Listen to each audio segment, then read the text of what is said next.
8 ملیۆن دانیشتوانی نیویۆرک بەوە ناساون کە سەرقاڵن، بەڵام لەگەڵ هاتنی زۆر خەڵک بۆی زبڵ و خاشاکیش زۆرتر بووە و پێویستی بە ڕیسایکڵینە.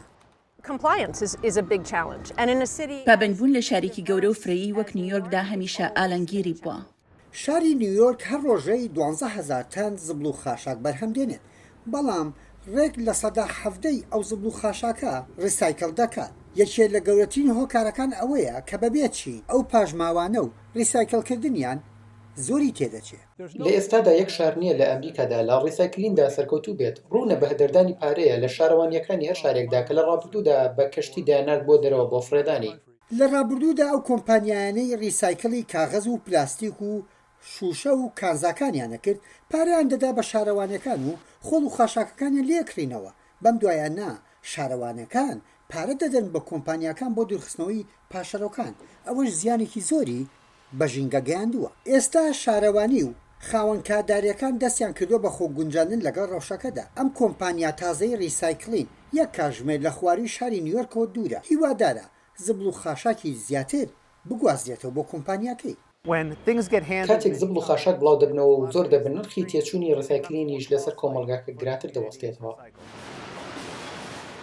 شوێنەکە بە تازەترین مۆدێلی ئامێر دروست کراوە، واتە کەمکردنەوەی ڕادەی کار و کەرەسەی کەمتر بۆ ئەنجامدانی.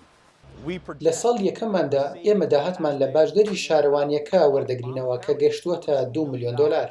بەڵام پاشەڕۆی ڕق لە وڵاتەکەدا زیاتر لە سەدا 3 کۆی پاشەڕۆکان تێناپەڕێنێ. شارەزایان دەڵێن پێشکەوتن لە دیسانە و بەکارهێنانەوەی پاشەڕۆ پزیشکی و کشتوکاری و پیشەسازی و ئەلەکترۆنیەکان و بەرهێنانی زیاتری دەوێت لەو کۆمپانیایانەی کە کەرەستەکان دروستەکەن. ئەگەر کۆمپانیاکان ئامادەبوون بەرپرسیارەتی کۆتایی ئەو کەرەستانەی دەیخەنە بازارەوە بخەنە ئەستۆی خۆیان، جارێکی دیکە ڕیسایکڵی بکەنەوە لەگەڵ بازار پەیوەندیەکی بازنەییان هەبێت، ئەوە بەڕاستی هەنگاوێکی گەورەیە. ئەگەر ئێمە دەمانەوێت ئەم ژینگەیە بە باشی وەک خۆیان چاکتر جێنەهێڵین، ئەوە خزمەتێکی باشمان بە منداڵان و نەوەکانی داهاتوو نەکردووە.